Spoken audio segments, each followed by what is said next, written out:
दोस्तों, अभी ज्यादा वक्त तो बीता नहीं है जब बीजेपी की सांसद कंगना रनौत ने कुछ साल पहले देश के आगे एक ब्रह्म ज्ञान दिया था। वो ज्ञान ये था कि असली आज़ादी जो मिली है हमारे देश को वो तो 2014 में मिली है। उससे पहले जो आज़ादी मिली थी दरअसल वो तो भीख की आज़ादी थी। लेकिन अब बीजेपी के दिग्गज नेता और अमित शाह के बेहद खास माने जाने वाले कैलाश विजयवर्गीय, जी हाँ दोस्तों, मध्य प्रदेश के बड़े नेता हैं बीजेपी के कैलाश विजयवर्गीय, वो एक कदम और आगे निकल गए कंगना रनौत से।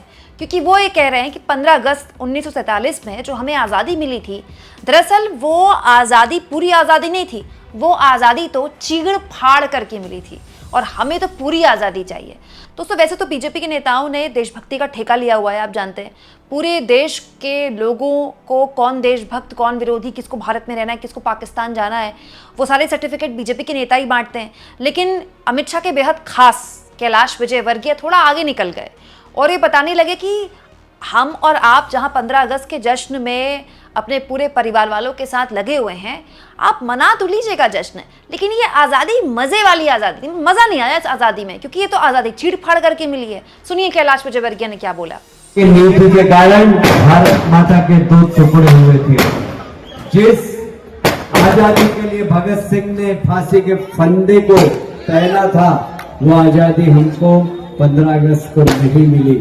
हमें कटी फटी आजादी मिली है। हम अखंड भारत की कल्पना करते हैं।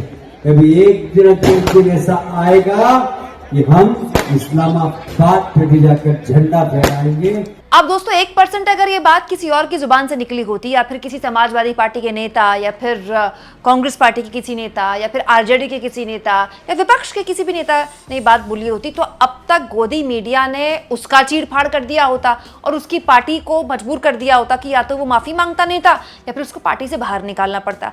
लेकिन भाई बीजेपी के नेता हैं तो किसी में क्या ही हिम्मत कि उनसे कोई सवाल पूछ ले कि इनकी हिम्मत कैसे हुई कि 15 अगस्त के लिए इस तरह की वाहियात और 2 टके की बात ये लोग बोलते हैं। दोस्तों, 15 अगस्त 26 जनवरी किसी पार्टी का या किसी सरकार का दिन नहीं है, ये हमारा राष्ट्रीय उत्सव है जिसमें चाहे कोई भी शख्स किसी भी जाति का, किसी भी संप्रदाय का, किसी भी धर्म का हो, वो उसे मनाता है। क्योंकि भाई ये हमारे आज़ादी का जश्न है और इसे हर साल हम मनाते हुए याद इसलिए करते हैं कि हम अपने पुरखों के बलिदानों को याद करें। लेकिन सोचिए ये किस तरह की सोच है जिसमें हमारे पुरखों के बलिदानों को छोटा आंक दिया जाता है। वो आज़ादी जिसके लिए हमारे पुरखों ने दशकों तक लड़ाई लड़ी, कितनों ने जान दे दी, कितने तो ऐसे हैं जिनके बारे में इतिहास में नाम तक दर्ज नहीं हो पाया। दुनिया की सबसे अनोखी आज़ादी का यह आंदोलन रहा है दोस्तों भारत का, जिसमें पूरा आंदोलन अहिंसक रहा। हमारे पुरखों ने अपने सर पर लाठियां खाई ताकि हम आज आज़ादी से सांस ले सके, और हमारे आज के नेता हमको बता रहे हैं आज़ादी तो मिली लेकिन चीड़ फाड़ करके मिली।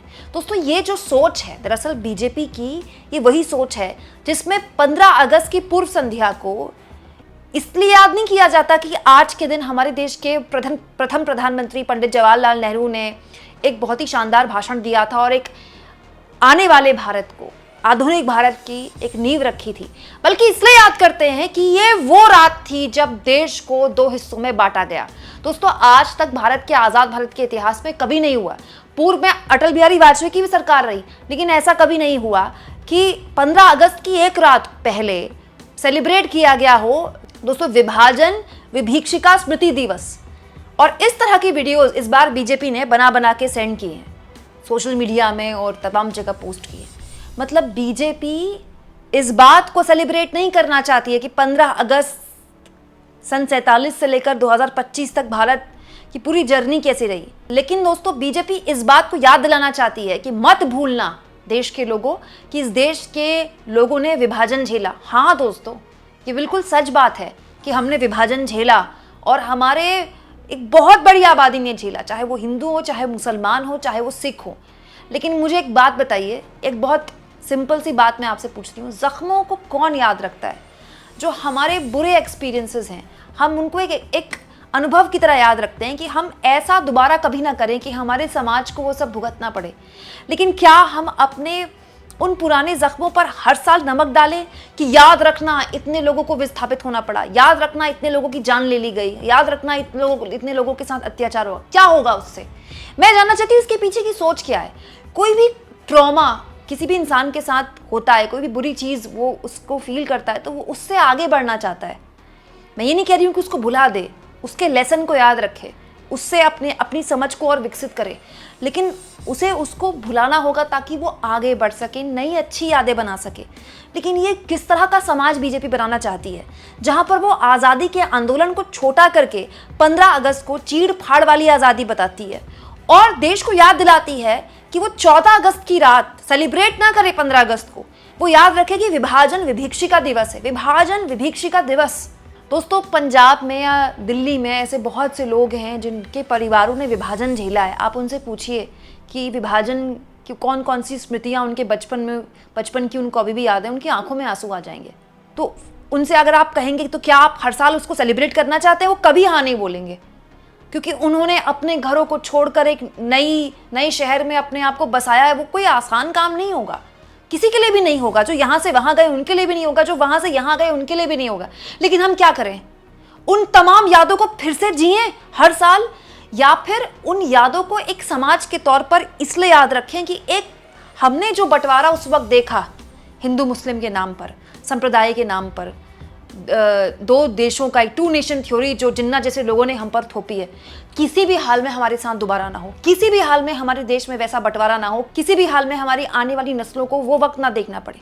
ये समझदारी होगी, या फिर ये समझदारी होगी जो विभाजन विभीषिका दिवस के तौर पर एक तरह से पता नहीं उसको याद करके उसको स्मृति दिवस के तौर पर याद रखी जा रही है। दोस्तों, अगर ऐसा कुछ होता तो मुझे लगता है कि राजनीतिक तौर पर अटल बिहारी वाजपेयी कहीं ज़्यादा परिपक्व हैं आज की बीजेपी से। तो अटल बिहारी वाजपेयी ने भी ये किया होता तो वाजपेयी साहब ने क्यों नहीं किया होगा। इनफैक्ट लाल कृष्ण आडवाणी तो कराची बॉर्न है, आपको नहीं पता होगा। वैसे तो भाजपाई हर किसी को पाकिस्तान भेजने की बात बोलते हैं, लेकिन जो लाल कृष्ण आडवाणी है उनका परिवार भी कराची का ही है। तो लाल कृष्ण आडवाणी उन लोगों में से हैं जिनका परिवार पार्टीशन के बाद कराची से भारत आया। ऐसे बहुत से लोग हैं। तो क्या लाल कृष्ण आडवाणी से आप पूछेंगे कि आप जन्मे कराची में हैं, कुछ यादें हैं आपको कि कैसे आप उन दिनों वापस आए होंगे, तो क्या वो उसको स्मृतियों को याद करना चाहते होंगे? अगर ऐसा होगा तो दोस्तों, लाल कृष्ण आडवाणी तो इतने बड़े नेता रहे बीजेपी के, बाकायदा इतने बड़े मंत्री भी रहे जब बीजेपी की सरकार थी, तो उन्होंने इस तरह का कोई स्मृति दिवस क्यों नहीं ऐलान किया? क्योंकि जिसने भोगा होता है वो कभी नहीं चाहेगा कि वो दोबारा उन यादों को भोगे। लेकिन देखिए, न जाने क्यों बीजेपी इस स्मृति दिवस के तौर पर इस दिन को याद रखती है दोस्तों। और तो और उसके बड़े नेता लोगों को याद दिलाते हैं कि ये जो आज़ादी है चीड़ फाड़ की आज़ादी है, हमें तो इस्लामाबाद भी चाहिए था, तो इस्लामाबाद चाहिए था तो ले लेते भाई, किसने रोका था भाई? ऑपरेशन सिंदूर के दौरान तो हमारी सेना ने पाकिस्तान के गले पर तलवार रखी दी थी ना, तो काट देते सर, किसने रोका था? सीज़फायर क्यों हुआ देश को बता दें कैलाश विजयवर्गीय। आप इस मुद्दे पर क्या सोचते हैं दोस्तों? बार बार आज़ादी के जश्न की इस तरह की बातें बोलकर उसका अपमान करना, कभी कंगना रनौत जैसे लोग, कभी कैलाश विजयवर्गीय लोग, आपको क्या लगता है? कमेंट बॉक्स पर ज़रूर लिखें और जितना हो सके चैनल को शेयर करें, सब्सक्राइब करें और थैंक्स और ज्वाइन, ये 2 ऑप्शन हैं जिसके जरिए आर्थिक तौर पर भी अगर आप चाहें तो चैनल के हाथ मजबूत कर सकते हैं।